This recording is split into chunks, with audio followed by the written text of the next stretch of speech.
She made my daughter drink perfume. Perfume. Not even by mistake but on purpose, to teach her a lesson about not being dramatic. Can you believe that? I couldn't breathe when my daughter stumbled through the front door, her lips trembling, the chemical scent of cheap lavender clinging to her like a warning.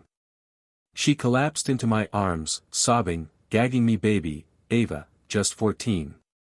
And all because of that woman. That self-righteous, HOA-obsessed tyrant Karen.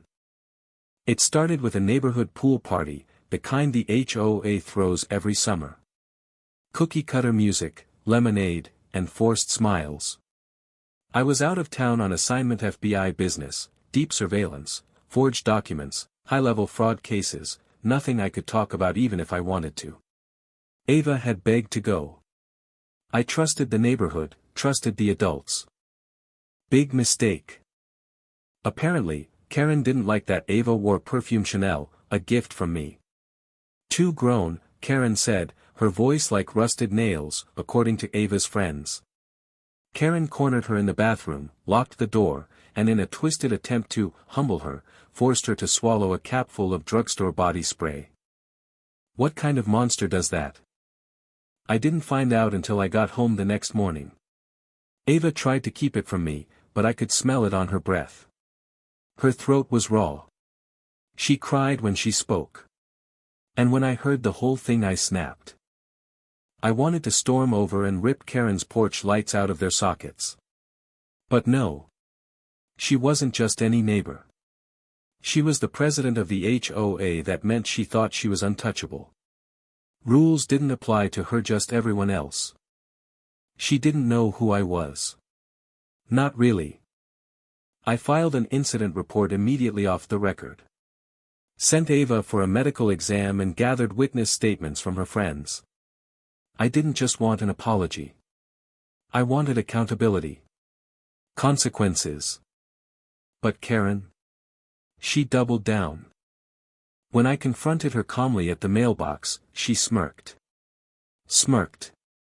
If your daughter wasn't acting like a little drama queen, she wouldn't need to be taught manners, she said. Taught manners? Are you serious? The next day, a lawsuit was slapped on my doorstep. Not by her but by the HOA, claiming Ava had harassed an adult member and defaced HOA property by spilling hazardous materials in the pool bathroom. She accused Ava of contaminating the plumbing system with noxious substances. Perfume. She twisted it into a federal offense. That was it. I dropped the act. I unsealed my credentials. Called in a favor. I'd spent years unraveling financial fraud cases, and I knew how to spot someone laundering HOA fees through forged invoices and shell accounts. And guess what? Karen had left a trail as bright as a neon sign. $58,000 in fake landscaping bills. Duplicate payments to a consulting firm that didn't exist. HOA funds quietly siphoned into a Florida bank under her maiden name. You want drama, Karen? Let me serve you Act 3. I built my case brick by brick, just like I'd done with criminals who thought they were smarter than the system. I pulled bank records. Email threads. Found residents who'd been bullied into silence.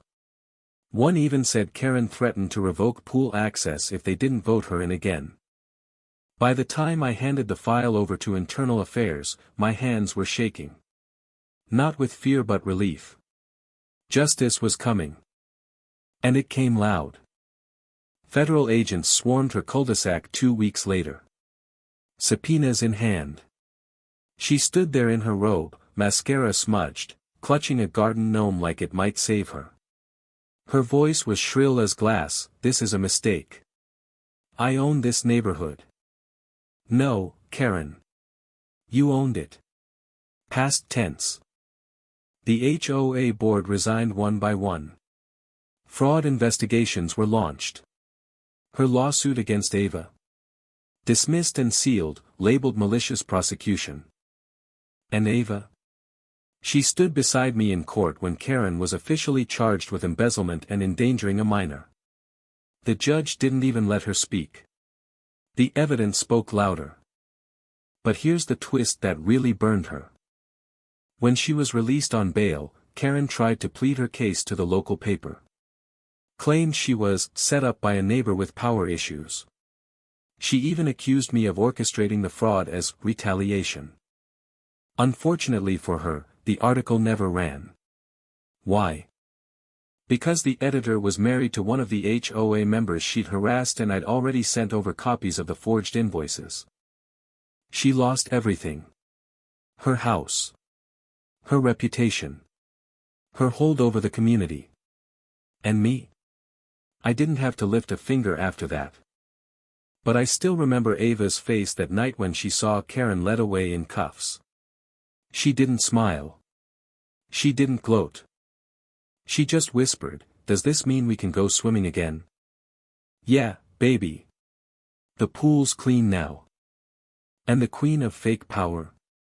She drowned in her own lies.